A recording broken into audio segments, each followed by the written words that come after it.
ಸ್ನೇಹಿತರೆ ಜೈ ಭೀಮ್, ನಾನು ನಿಮ್ಮ ಯಮನಪ್ಪ ಗುಣದಾಳ ಮಾತನಾಡ್ತಾ ಇದ್ದೀನಿ.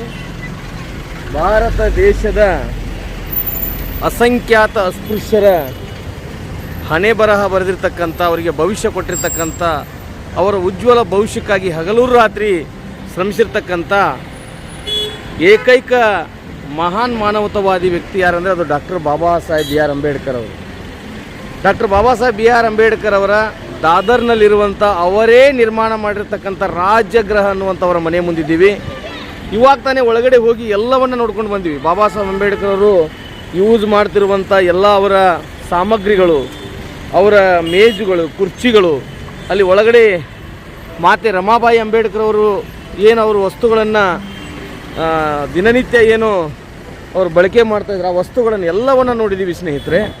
ಆದರೆ ಒಳಗಡೆ ಫೋಟೋಗ್ರಾಫಿ ಮಾಡಲಿಕ್ಕೆ ಅಲೌಡ್ ಇಲ್ಲ.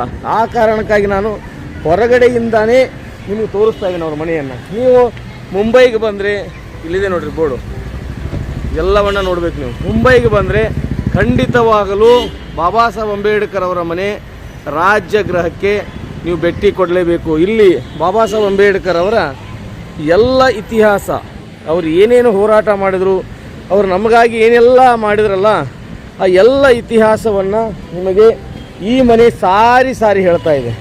ನೀವು ಎಲ್ಲೆಲ್ಲೋ ಹೋಗ್ತಾ ಇರ್ತೀರಿ ದೇವರು ದೇವಸ್ಥಾನ ಅಂತ ಹೇಳಿ, ಆದರೆ ಇದು ನಿಜವಾಗಲೂ ನಮಗೆ ಬದುಕು ಕೊಟ್ಟಿರ್ತಕ್ಕಂಥ ಅಂಬೇಡ್ಕರ್ ಸಾಹೇಬರೇ ವಾಸವಾಗಿರುವಂತಹ ಮನೆ. ಈ ಮನೆಯಲ್ಲಿ ಕಳೆದ ಹಲವಾರು ನೋಡಿ ಇಲ್ಲೆಲ್ಲ ಇದೆ ನೋಡಿರಿ, ರಾಜಗೃಹ ಅಂತ ಇದೆ, ವಿಸಿಟಿಂಗ್ ಟೈಮ್ ಇದೆ ರಾಜಗೃಹದಲ್ಲಿ. ಇಲ್ಲಿ ಇದರ ಉಸ್ತುವಾರಿಯನ್ನು ಉಮೇಶ್ ಅನ್ನುವಂಥವರು ಇದರ ಉಸ್ತುವಾರಿಯನ್ನು ಮಾಡ್ತಾ ಇದ್ದಾರೆ. ಬನ್ನಿ ಅವರ ಬಗ್ಗೆ ಒಂದೆರಡು ಮಾತು ಹಿಂದಿಯಲ್ಲಿ ಕೇಳೋಣ. सर जय भीम सर। जय भीम जय भीम। उमेश जी, ये थोड़ा इस राजगृह के बारे में थोड़ा बात कीजिए। जय भीम सबको। मैं उमेश कस्बे, राजगृह सेवक। अभी आप जो देख रहे हो डॉक्टर बाबा साहब अम्बेडकर जो 1934 में जो आपने बनाया था, रहने के लिए आए थे, तब का ये घर है राजगृह। बाबा साहब उनकी फैमिली में रमाबाई जी है, भीमराव अपना क्या बोलते उसे, बाबा साहब के बाद में जो भी है मतलब अम्बेडकर ट्री, यशवंतराव जी की फैमिली, वो सब यहाँ पे अभी भी रहती है, जो 1934 से लगे आज तक यहाँ पे है। आप पर अगर बाद में देख लिया तो अंदर बाबा साहब के कुछ चीज़ें रखे हुए हैं, जैसे कि चश्मा है, बर्तन है, वो भी आप चीज़ यहाँ पे देख सकते हैं। और दूसरी बात बोले तो यहाँ पे भीमराव जी, बाला साहब जी, प्रकाश जी, उसे मतलब दूसरा है जो आनंदराज जी और उनकी पूरी फैमिली, मीरा ताई जी, सब यही रहते हैं, जो आपको ये आपके लैंग्वेज में बता देंगे। और कुछ ಉಮೇಶ್ ಸರ್ ಏನು ಹೇಳ್ತಾ ಇದ್ದಾರೆ ಅಂದರೆ, ಈ ಮನೆಯಲ್ಲಿ ಬಾಬಾ ಸಾಹೇಬ್ ಅಂಬೇಡ್ಕರ್ ಅವರ ಎಲ್ಲ ಇತಿಹಾಸದ ಕುರುಹುಗಳಿದ್ದಾವೆ. ಅವರು ಬಳಕೆ ಮಾಡುವಂಥ ಸಾಮಗ್ರಿಗಳು, ಪುಸ್ತಕಗಳು, ಮೇಜು, ಬೆಂಚು ಮತ್ತು ಬಾಬಾ ಸಾಹೇಬ್ ಅಂಬೇಡ್ಕರ್ ಅವರು ಪತ್ರಿಕೆಗಳನ್ನು ತೆಗೆದಿದ್ದಾರೆ, ಪತ್ರಿಕೆಗಳ ಬಗ್ಗೆ ಮಾಹಿತಿ ಇದೆ, ಅದೆಲ್ಲವನ್ನು ಹೇಳ್ತಾ ಇದ್ದಾರೆ. ಆದರೆ ವಿಶೇಷವಾಗಿ ಇವತ್ತು ಬಾಬಾ ಸಾಹೇಬ್ ಅಂಬೇಡ್ಕರ್ ಅವರ ಏಮ್ ಏನಿತ್ತು, ಗುರಿ ಏನಿತ್ತು, ಅದರ ಬಗ್ಗೆ ಒಂದೆರಡು ಮಾತುಗಳನ್ನು ಉಮೇಶ್ ಅವ್ರ ಹತ್ರ ಕೇಳೋಣ.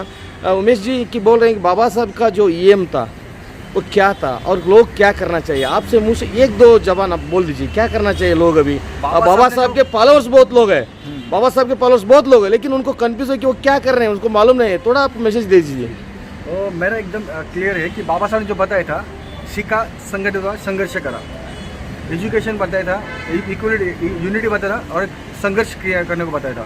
उसमें से हम खाली संघर्ष कर रहे हैं, एजुकेशन कर रहे हैं, लेकिन जो संगठित होना चाहिए, जो इक्वलिटी होना चाहिए, सब एक साथ में आना चाहिए, वो नहीं हो रहा है.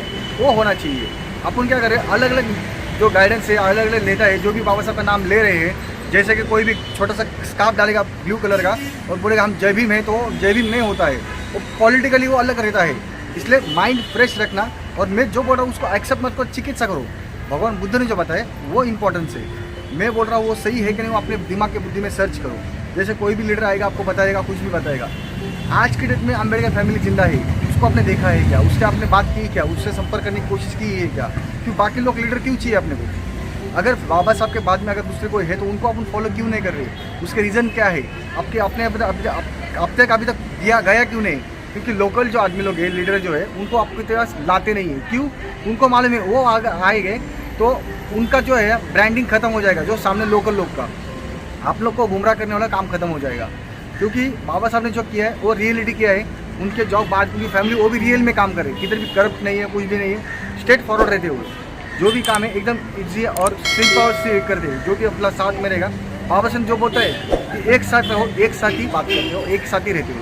अगर आप ऐसा बोल रहे हैं कि बाबा साहब ने जो भारत के जो बहुजन लोग थे, मूल निवासी लोग थे, उनको सब शिक्षा दिया, फ्रीडम दिया, सबकी तरह हक दिया, लेकिन वो हक लेके वो दूसरे पार्टी में या दूसरे लोगों के नीचे गुलामगिरी कर रहे हैं। वो गुलामगिरी बंद होना चाहिए और बाबा साहब का जो एम था, बाबा साहब का जो अधूरा सपना था, वो सपना पूरा होना चाहिए। ये आपका बात का इंटेंशन है सर। उसके बारे में कुछ बात करो। बाबा साहब का जो अधूरा सपना था, बाबा साहब का जो न्यूज़पेपर था जनता स्पेशल एडिशन करके एक निकाला था, उन्होंने बताया था 1933 में बताया था कि आप गुलाम नहीं हो। एक आदमी को जंजीर में जकड़ा हुआ बताया और तोड़ते हुए दिखाया था जंजीर। क्या संदेश था वो कि आप गुलाम नहीं, गुलाम की जंजीर आप तोड़ दो, अब फ्रीडम में जियो। आप फ्रीडम में जी रहे कि वो अपने आप को सोचो। मैं आपको पूछ रहा हूँ, आप फ्रीडम में जी रहे हो क्या? क्या आपके ऊपर कोई है जो आपको चला रहा है? वो सोचो। मैं बोल रहा हूँ मतलब नहीं है, आप सोचो कि क्या हो रहा है। कि कोई मेरे को बता रहा है मैं वैसे कर रहा हूँ, मेरे को आपने अगर बताया कि ये ऐसा हो रहा है, मैं वैसे सोच रहा हूँ, कि सही है कि गलत है, वो सोचने की ज़रूरत है। आज अपने को बाबा साहब के नाम पे जो भी है गुमराह कर रहे हैं। जो चुनाव नज़दीक आ गया, कुछ भी आएगा, जयंती आएगा तो बाबा साहब का नाम लेके आगे जाएंगे, लेकिन जब भी अन्याय होता है तभी वो उठते नहीं है, कुछ नहीं करते। कर्नाटका में जो हुआ है उसके बाद में अभी जो बहुत बड़ा रैली निकला था, जो लोकल जो पॉलिटिकल है उन्होंने कुछ क्या किया उसके अंडर में, उसके खिलाफ कुछ किया क्या? बाबा साहब के आगे जो बोलते हैं उनके लिए कुछ किया क्या? कि उनका सपोर्ट अपन क्यों करने का, वो भी सोचना चाहिए अपने को। ಸ್ನೇಹಿತರೆ, ಒಟ್ಟಿನಲ್ಲಿ ಒಂದೇ ಮಾತು ಹೇಳಬೇಕಂದ್ರೆ Baba Saheb doctor B R Ambedkar ಅವರ ಕನಸೇನಿತ್ತು, ಅದು ಈ ದೇಶ ಸಂಪೂರ್ಣವಾಗಿ ಸ್ವತಂತ್ರವಾಗಬೇಕು, ಪ್ರತಿಯೊಬ್ಬರು ತಮ್ಮ ಹಕ್ಕು ಬಾಧ್ಯತೆಗಳನ್ನು ಪಡೆದುಕೊಳ್ಳಬೇಕನ್ನುವಂಥದ್ದೇನು ಬಾಬಾ ಸಾಹೇಬರ ಒಂದು ಗುರಿಯಾಗಿತ್ತು. ಆ ಗುರಿಯನ್ನು ಬೆನ್ನತ್ತಿ ನಾವು ಹೋಗಬೇಕೇ ವಿನಃ ನಾವು ಯಾರ ಕೈಗೊಂಬೆ ಆಗಲಿ ಅಥವಾ ಗುಲಾಮರಾಗಿ ಇರಬಾರದು.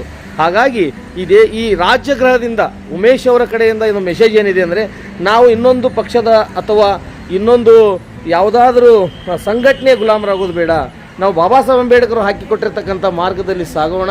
ಅವರು ಕೊಟ್ಟಿರ್ತಕ್ಕಂಥ ಮಾರ್ಗದಲ್ಲಿ ಸಾಗಿದರೆ ಮಾತ್ರ ನಾವು ಬದಲಾಗಲಿಕ್ಕೆ ಸಾಧ್ಯ ಇದೆ ಅನ್ನುವಂಥ ಮಾತನ್ನು ಹೇಳ್ತಾ ಇದ್ದಾರೆ.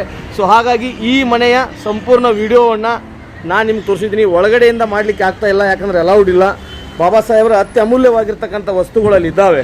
ಹಾಗಾಗಿ ಆ ಒಂದು ಕೆಲಸವನ್ನು ಮಾಡಲಿಕ್ಕೆ, ಅಲ್ಲಿ ವಿಡಿಯೋ ಮಾಡಲಿಕ್ಕೆ ಅಲೌಡ್ ಇಲ್ಲ.